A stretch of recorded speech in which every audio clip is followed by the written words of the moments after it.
उत्तराखंड सरकार प्रदेश के लोगों को बेहतर सुविधा दे रही है और इसी को लेकर उत्तराखंड के समाज कल्याण मंत्री चंदन राम दास से हमारे संवाददाता ने खास बातचीत की। समाज कल्याण की अगर हम बात करते हैं तो समाज कल्याण का किसी भी प्रकार की राजनीति में या प्रदेश की सरकार में अहम रोल माना जाता है। इस वक्त हमारे साथ बात करने के लिए उत्तराखंड के समाज कल्याण मंत्री चंदन राम दास जी मौजूद हैं। आइए जानते हैं कि समाज कल्याण जो जनता के कल्याण के लिए बना हुआ डिपार्टमेंट होता है, ये किसी भी सरकार का एक महत्वपूर्ण अंग होता है। आइए उनसे जानते हैं कि समाज कल्याण विभाग की ओर से जनता के लिए क्या क्या कार्य योजनाएं चलाई जा रही हैं। सर, सबसे पहले बहुत बहुत स्वागत है आपका। धन्यवाद। सर, समाज कल्याण की अगर हम बात करते हैं तो समाज कल्याण किसी भी प्रदेश की राजनीति में या वहाँ की जनता के लिए समाज कल्याण का बड़ा अहम रोल होता है। लेकिन उत्तराखंड की अगर हम बात करें तो उत्तराखंड जिस प्रकार से भौगोलिक परिस्थितियों में बटा हुआ प्रदेश है, यहाँ पर समाज कल्याण विभाग की ओर से जनता के लिए क्या क्या कार्य योजनाएं इस वक्त तैयार की गई हैं? देखिए, प्रदेश में समाज कल्याण विभाग एक बहुत महत्वपूर्ण विभाग है जो अंतिम छोर पर वृद्ध, वृद्धा, दिव्यांग, विधवा की मदद कर सकता है। हम छात्रवृत्ति देने का काम करते हैं, हम लोग पेंशन देने का काम करते हैं, हमारे पास ITI हैं, हमारे पास एकल विद्यालय हैं, हमारे पास आवासीय विद्यालय हैं, हमारे पास बहुत से बच्चों के हॉस्टल्स हैं जो समाज कल्याण विभाग से चलते हैं। इसके साथ साथ हमारे पास 5 आयोग हैं, 5 निगम हैं, 5 बोर्ड हैं और अन्य भी योजनाएं हमारे पास समाज कल्याण के विभाग से चलती हैं। समाज कल्याण विभाग में अल्पसंख्यक विभाग है, छात्र कल्याण विभाग है, जनजाति कल्याण विभाग है, दिव्यांग कल्याण विभाग है, यानी बहुत महत्वपूर्ण सेक्टर समाज कल्याण विभाग में है। इस समय समाज कल्याण विभाग में सबसे ज़्यादा कमी कर्मचारी अधिकारियों की है।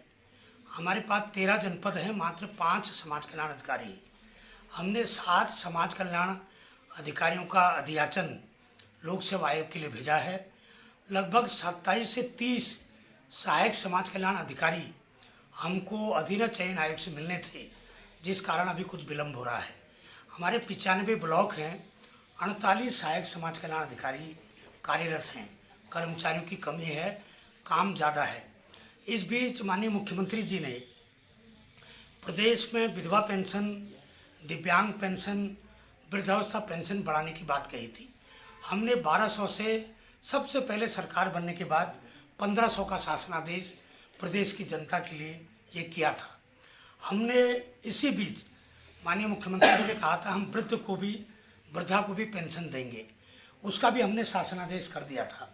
एक तकनीकी कारण से 20 वर्ष से बड़ा किसी का पुत्र पौत्र होने पर पेंशन नहीं मिल रही थी, हमने उस शासनादेश को भी हमने संशोधित कर दिया है और ये निर्देशित कर दिया है कि यदि किसी का 20 वर्ष का पुत्र या पौत्र है उसको भी पेंशन मिलेगी, बशर्ते वो BPL परिवार का हो, वो अंत्योदय परिवार का हो या उसके परिवार की आय मासिक 4000 रुपया महीना हो।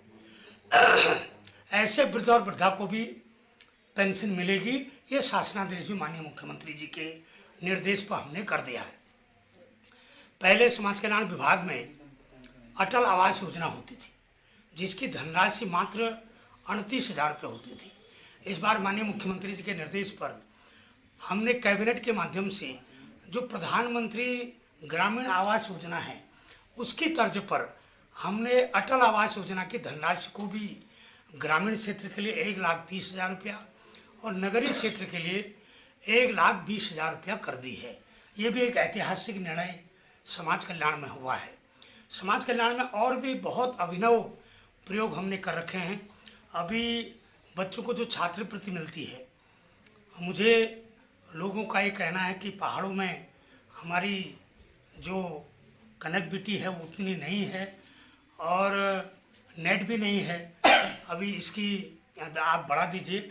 हमने 30 नवंबर तक ऑनलाइन छात्रवृत्ति करने की डेट भी बढ़ाई है, ताकि ग्रामीण क्षेत्र का हर बच्चा, हर परिवार उसमें छात्रवृत्ति के लिए ऑनलाइन कर ले।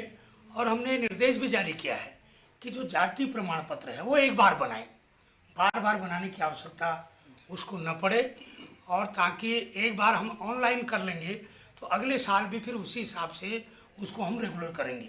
हम अभिनव प्रयोग भी समाज कल्याण में कर रहे हैं और नई योजनाएं लाने का भी हम प्रयास कर रहे हैं। अभी मेरे समीक्षा बैठक में एक बात आई कि जो कोरोना काल में बहुत से बच्चों के माँ बाप नहीं रहे, तो उनको हम वात्सल्य योजना में हम 3,000 रुपया धनराशि दे रहे हैं। उन बच्चों को पढ़ाने का भी हम कोशिश हम विभाग से कर रहे हैं।